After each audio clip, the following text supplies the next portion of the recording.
नमस्कार, स्वागत है आप सबका बीएड सेकंड सेमेस्टर के फर्स्ट पेपर की क्लास में। तो पिछली क्लास में हम सब नवोदय विद्यालय संगठन के बारे में चर्चा किए थे। तो उसी क्रम में हम आज केंद्रीय विद्यालय की संरचना, इसकी विशेषताएं क्या क्या है और उद्देश्यों के विषय में चर्चा करेंगे। जैसा कि मालूम है कि केंद्र के द्वारा प्रायोजित जो ये कार्यक्रम थे, जिन्होंने केंद्र के द्वारा जो उन्होंने माध्यमिक शिक्षा और उच्च माध्यमिक शिक्षा के गुणवत्तापूर्ण विकास के लिए विभिन्न विद्यालयों का गठन किया था। उसी क्रम में हम सब पढ़ चुके हैं नवोदय विद्यालय संगठन के बारे में। आज हम सब पढ़ेंगे केंद्रीय विद्यालय। तो केंद्रीय विद्यालय का गठन क्यों किया गया, किन उद्देश्यों को लेकर किया गया, इस पे हम सब विस्तृत रूप से चर्चा करेंगे। तो सबसे पहले देखते हैं कि इसकी पृष्ठभूमि, इसका परिचय की कैसे किन परिस्थितियों में इसका शुरू किया गया, इसका निर्माण किया गया। तो देखिए, देश के जो द्वितीय वेतन आयोग में जो केंद्रीय कर्मचारियों के लिए मतलब समय समय पे एक वेतन आयोग का गठन किया जाता था। तो द्वितीय वेतन आयोग में कर्मचारियों के कुछ समस्याओं को ध्यान में रखते हुए ये केंद्रीय विद्यालय का गठन किया गया था। जो केंद्र सरकार के अधीन जितने भी कर्मचारी हैं, उनका जो ट्रांसफर समय समय पे होते रहता था, जिसके कारण बच्चे थे उनके जो शिक्षा में बाधा उत्पन्न होती थी। इसी सब समस्याओं को देखते हुए द्वितीय वेतन आयोग ने केंद्रीय कर्मचारियों के हस्तांतरण से उनके बालकों के शिक्षा में होने वाले व्यवधान को दूर करने के लिए केंद्रीय विद्यालय की स्थापना की। मुख्य रूप से क्यों किया गया? मुख्य रूप से केंद्रीय कर्मचारियों के बच्चों के अध्ययन में बाधा न उत्पन्न हो, इसके लिए इसकी स्थापना हो। जैसा कि देखा जाता है, केंद्रीय कर्मचारियों का समय समय पे देश के विभिन्न भागों में ट्रांसफर होते रहता है, जिसके कारण उनके बच्चे अगर किसी दूसरे राज्य में पढ़ते रहते थे और जब उनका ट्रांसफर किसी दूसरे राज्य में हो जाता था तो उनके शिक्षा में बीच में व्यवधान या कठिनाई उत्पन्न हो जाती थी। तो इसके समाधान के लिए सरकार के द्वारा केंद्रीय विद्यालय की स्थापना की गई। किसके आधार पर की गई? जो द्वितीय वेतन आयोग की अनुशंसा के आधार पर केंद्रीय विद्यालय की स्थापना की गई। इसकी मंजूरी 1962 में की गई थी। योजना की मंजूरी 1962 में, केंद्रीय विद्यालय खोलने की मंजूरी दी गई 1962 में। लेकिन 1965 में केंद्रीय विद्यालय संगठन का शुरुआत हुआ। कब शुरुआत हुआ? 1965 में। 1965 में केंद्रीय विद्यालय संगठन के रूप में एक स्वायत्त शासी यानी ऑटोनॉमी बॉडी का गठन किया गया। यानी स्वायत्त शासी मतलब अपने निर्णय ये खुद ले सकते हैं, अपना संगठन, अपने संचालन की विधि, और ये स्वतंत्र होते हैं अपने क्रियाकलाप को संपन्न कराने के लिए। यानी इसका शुरुआत 1965 में हुआ, लेकिन इसकी घोषणा 1962 में ही हो गई थी कि द्वितीय वेतन आयोग के समय। ये मुख्य रूप से केंद्रीय कर्मचारियों के बच्चों के लिए ही इस विद्यालय को खोला गया था, उनकी समस्याओं को ध्यान में रखते हुए कि उनके शिक्षा में कोई व्यवधान व कठिनाई ना उत्पन्न हो। अगर उनका अगर ट्रांसफर भी हो जाए तो दूसरे राज्य में जाकर उस केंद्रीय विद्यालय में जहां उनकी शिक्षा मतलब रुकी है, वहीं से फिर दूसरे विद्यालय में जाके वो वहां से शुरू कर सकते हैं। तो ऐसा केवल व्यवस्था केंद्रीय विद्यालय में ही था। तो हम सब पहले इसकी चर्चा विशेषताओं का करेंगे, केंद्रीय विद्यालय की विशेषताएं क्या क्या है। तो विशेषताओं की चर्चा करेंगे।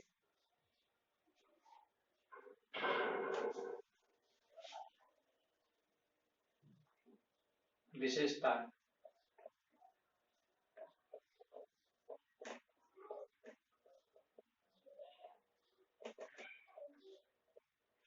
देखिए, केंद्रीय विद्यालय की प्रथम विशेषता क्या थी कि ये सभी विद्यालय उच्च माध्यमिक स्तर तक शिक्षा प्रदान करने के उद्देश्य से शुरू की गई थी।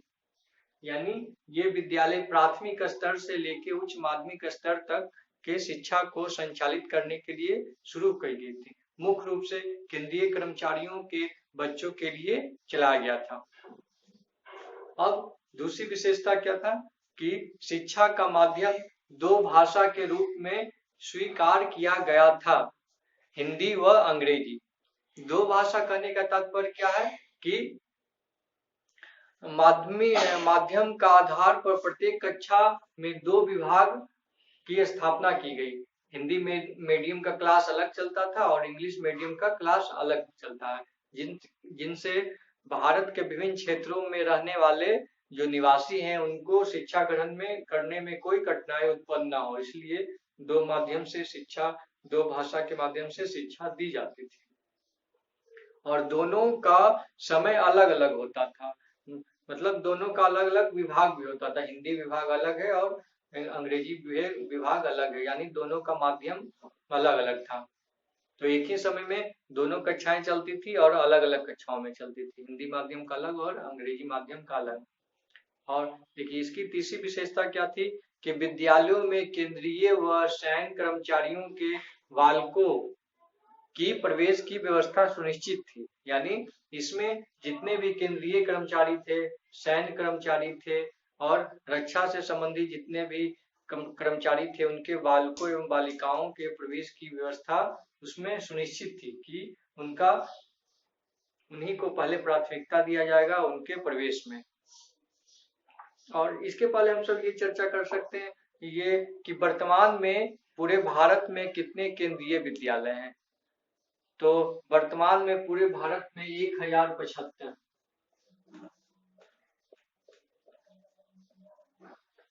वर्तमान में पूरे भारत में 1073, वर्तमान में पूरे भारत में 1073 केंद्रीय विद्यालय का संचालन हो रहा है और 3 केंद्रीय विद्यालय विदेशों में भी स्थापित किए गए हैं। तो विदेशों में 3 कहाँ कहाँ है? पहला काठमांडू में, दूसरा मॉस्को और तीसरा तेहरान में। यानी 3 केंद्रीय विद्यालय ऐसे हैं जिसकी स्थापना विदेशों में की गई है। विदेशों में 3 केंद्रीय विद्यालय की संचालन हो रहा है, विदेशों में 3 विद्यालय।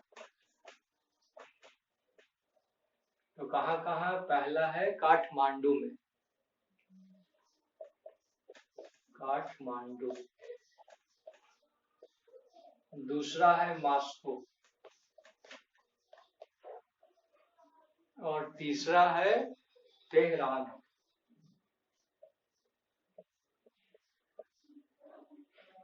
यानी केंद्रीय विद्यालय संगठन का विस्तार भारत के अलावा विदेशों में है। मुख्य रूप से जो विदेश में वहाँ भारतीय जो केंद्रीय कर्मचारी वहाँ कार्य करते, उन्हीं के बच्चों के शिक्षा ग्रहण करने के लिए विदेशों में ही ये केंद्रीय विद्यालय का गठन किया गया है, जिसमें 3 मुख्य रूप से, कभी आपसे एक प्रश्न पूछा भी जा सकता है कि जो कौन सा ऐसा विद्यालय है जो भारत के अलावा विदेशों में भी स्थापित किया गया है। तो केंद्रीय विद्यालय है तो 3 जगह स्थापित किए गए हैं, नेपाल के काठमांडू में, फिर मॉस्को में और तेहरान में। ये तो विदेशों की होगी। भारत में अगर पूछा जाए तो वर्तमान में कितने हैं? भारत में 1073 विद्यालय है। वर्तमान में ये 1073 विद्यालय चल रही है भारत में। अब हम अगली विशेषता की ओर चलते हैं। तो इसमें अगली विशेषता की कम फीस पे ही सुशिक्षा देने की व्यवस्था, यानी इसमें फीस बहुत कम ली जाती है, कम फीस पे।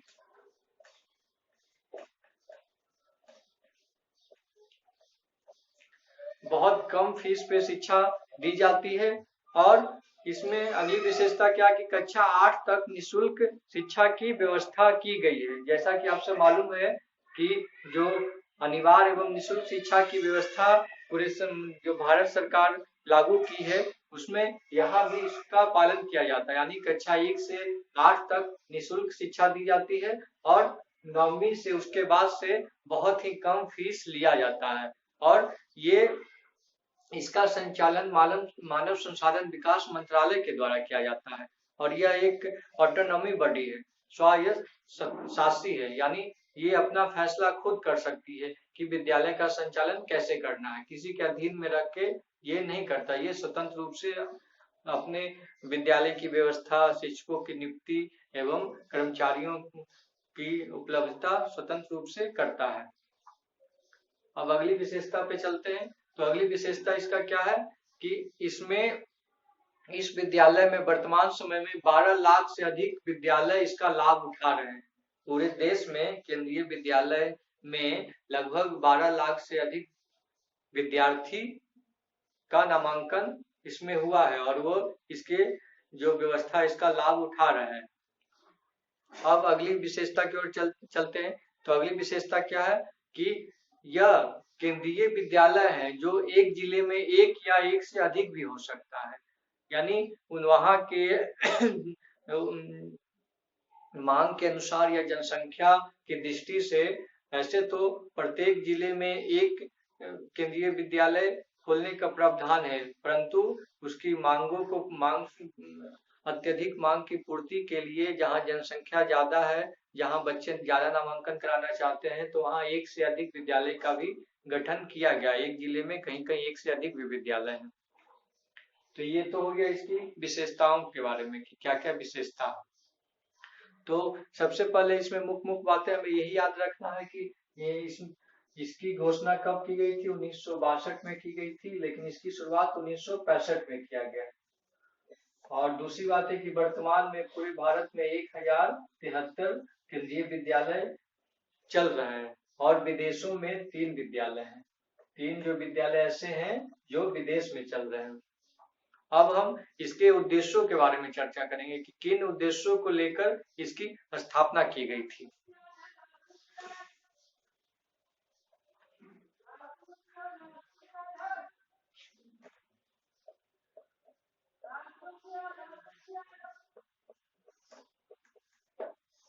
तो पहला उद्देश्य क्या था कि विद्यालय शिक्षा के क्षेत्र में श्रेष्ठता व गति निर्धारित करना, यानी इसका ये उद्देश्य था कि विद्यालय के क्षेत्र में एक अच्छे एवं श्रेष्ठ व तेजी से विकसित करने वाली शिक्षण व्यवस्था को लागू करना।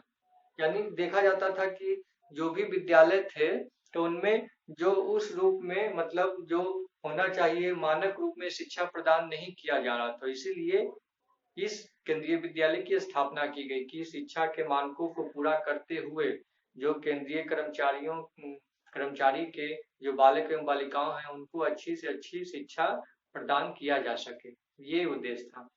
दूसरा उद्देश्य क्या था इसके? दूसरा कि सीबीएसई और एनसीईआरटी इत्यादि जैसे अन्य निकायों के सहयोग से शिक्षा के क्षेत्र में नए नए प्रयोग एवं नवाचार को सम्मिलित करना।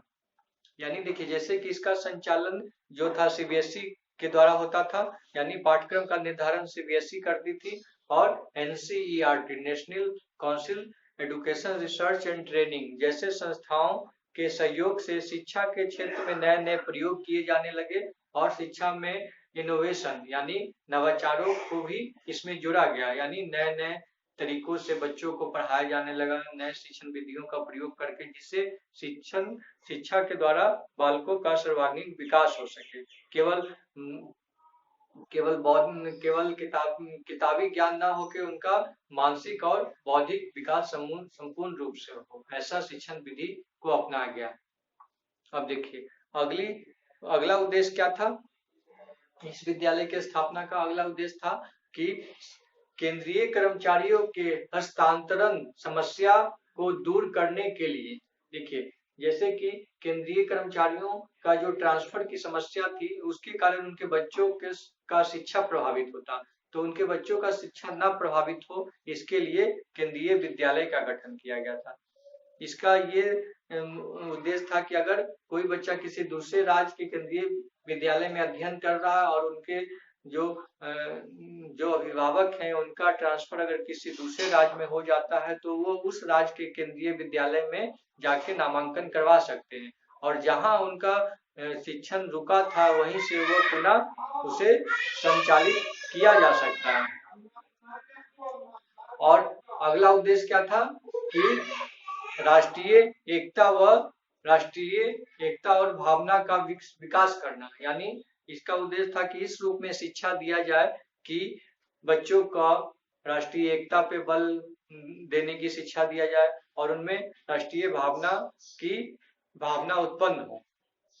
ये इसका केंद्रीय विद्यालय की मुख्य बातें हैं और ये अधिक और विस्तृत रूप से आप अपने पुस्तक से पढ़ सकते हैं। आपके किताबों में इसका संगठन दिया हुआ कि इसका संगठन कैसे कैसे है, तो आप इसके संगठन के बारे में विस्तृत रूप से अपने किताबों से भी अध्ययन कर सकते हैं। ये केंद्रीय विद्यालय की मुख्य बातें थी जिसके बारे में हम सब चर्चा किए और अधिक रूप से गहन विस्तृत रूप से पढ़ने के लिए अपने बुक में आप अपने किताबों से आप सब पढ़ लीजिएगा। बाकी इसमें ये सब मुख्य बातें थी। तो केंद्रीय विद्यालय की स्थापना 1965 में हुई थी, इसकी मंजूरी 1962 में की गई थी। और ठीक है, अगले क्लास में हम सब फिर पढ़ेंगे NIOS के बारे में पढ़ेंगे। कल पढ़ेंगे NIOS यानी राष्ट्रीय मुक्त विद्यालय के बारे में पढ़ेंगे। इस चैप्टर के अंतर्गत हम सब नवोदय विद्यालय के बारे में पढ़ चुके हैं और आज केंद्रीय विद्यालय के बारे में पढ़े और कल हम सब पढ़ेंगे राष्ट्रीय मुक्त विद्यालय, यानी शिक्षा के क्षेत्र में राष्ट्रीय मुक्त विद्यालय का क्या योगदान था, उनकी विशेषता क्या थी और किन उद्देश्यों की पूर्ति के लिए राष्ट्रीय मुक्त विद्यालय का संचालन किया गया था। धन्यवाद।